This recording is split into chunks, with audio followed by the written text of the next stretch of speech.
Hi, I'm James Prince. I'm a content creator and I run two YouTube channels. One is James Prince and other one is James Prince Yen, where I specially make video editing tutorials. My journey into video editing really took off when I started editing my own videos. Before that, I worked as a graphic designer. Back then, there weren't a lot of Bangla tutorials. Bangla, that is my native language. So I learned most of my video editing skills by watching YouTube videos in English.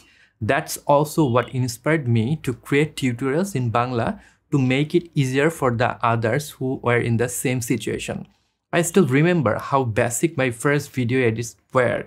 I used Windows Movie Maker because it was simple and accessible. At that time, I knew next to nothing about animation, so I even created some infographic style animation using PowerPoint and then exported them as a video.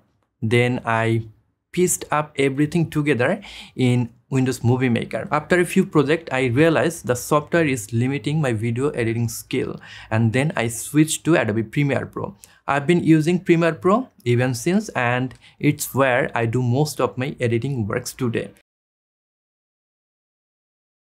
I am hugely inspired by filmmakers like Christopher Nolan and David Fincher. They're master of storytelling and place incredible attention to detail.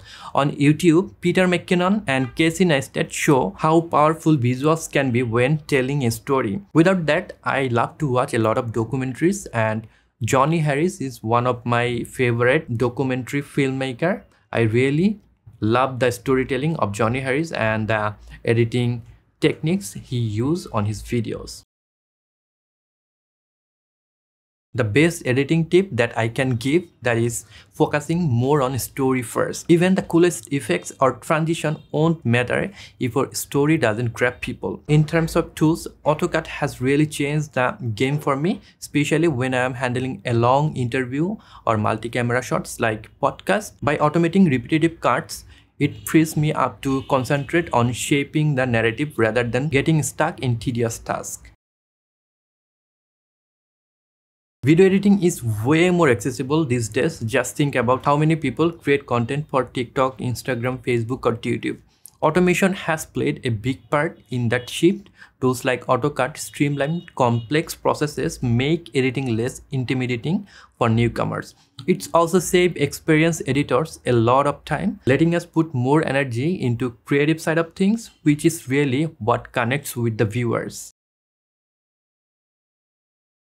If you're starting video editing today, start small and stay consistent. That's the biggest piece of advice I can give. You don't need to use the fanciest software, or you don't need to have the fanciest camera to begin with.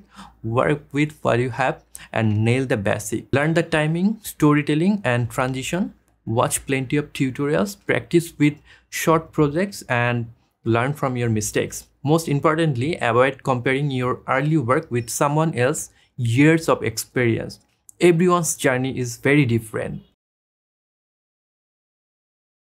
I usually start with a clear vision of the story I want to tell before I even open my video editing software. Once I get a strong narrative framework, the technical elements like color grading and sound design serve as a tool to enhance that vision rather than overshadowing it. And sometimes I remind myself that it's okay if things aren't flawless. Raw creativity can be just powerful as perfectly polished edit.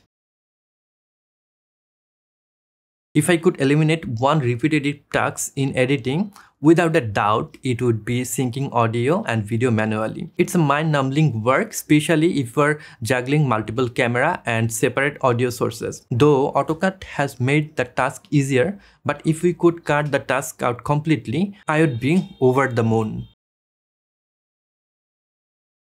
Outside video editing, I have recently gotten into long distance running, which has become a real passion of mine. It's a fantastic way to clear my head and stay fit, and even comes up with fresh idea for my editing project. Some of my best idea I got it while I was running.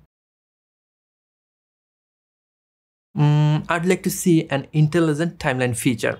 Something like look at your raw footages, then detects the key moment or emotional heights and process a raw cut for you. It would be like having a virtual assistant to jumpstart the creative process, letting you polish and refine rather than building from the scratch. I've been working with AutoCAD from the very beginning of their journey, and I've seen every stage of AutoCAD, and today AutoCAD is a very stable plugin for Adobe Premiere Pro and DaVinci Resolve. I wish their success and best wishes for the AutoCAD team.